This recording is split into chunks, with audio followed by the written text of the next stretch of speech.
आपके साथ में रूपाली शर्मा। तो देश भर में एक बार फिर से चुनावी माहौल बन गया है और 5 राज्यों में विधानसभा चुनाव होने हैं। और अब ऐसे में ये बहुत बड़ा सवाल उठता है कि आखिर क्यों आगामी चुनाव को लेकर बीजेपी इतनी सीरियस है और ये चुनाव उनके लिए इतना महत्वपूर्ण क्यों है।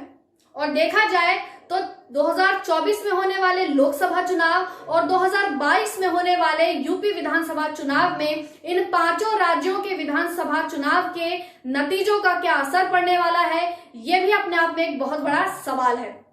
तो आज अपना यूपी आपको इन तमाम सवालों का जवाब देगी, लेकिन इससे पहले इन विधानसभा चुनावों का क्या स्केड्यूल है जरा आप वो जान लीजिए। तो देखिए 27 मार्च से 19 अप्रैल तक इन 5 राज्यों में विधानसभा चुनाव होने हैं।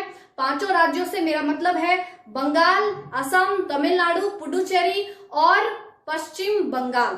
तो देखिए पश्चिम बंगाल में 8 चरणों में 294 सीटों पे चुनाव होने हैं, जो कि बंगाल के इतिहास का सबसे लंबा चुनाव होने वाला है। असम में 3 चरणों में 126 सीटों पर चुनाव होने का फैसला लिया गया है। और देखा जाए तो तमिलनाडु में 234 सीटों पर चुनाव होने हैं। केरला और पुडुचेरी में 140 और 30 सीटों पर एक फेज में विधानसभा चुनाव होने हैं।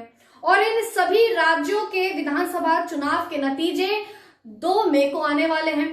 तो चलिए बात कर लेते हैं चुनाव की। तो देखिए आसाम ही इकलौता ऐसा राज्य है जहां पे बीजेपी की सत्ता रही है, उनकी पकड़ बनी है। और अब जो 2 मई को नतीजे आएंगे उससे बिल्कुल क्लियर हो जाएगा कि नॉर्थ ईस्ट में बीजेपी की पकड़ मजबूत रही है या कमजोर।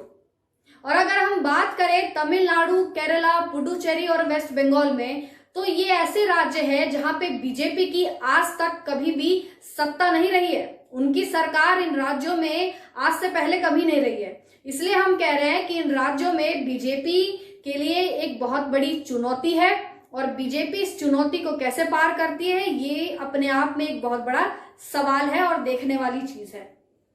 और हम इसलिए ऐसा कह रहे हैं क्योंकि बीजेपी की बंगाल में महज 3 सीटें हैं और तमिलनाडु में सिर्फ 1 और केरला में भी सिर्फ 1 और पुडुचेरी में भी कुछ ऐसा ही हाल बीजेपी का है।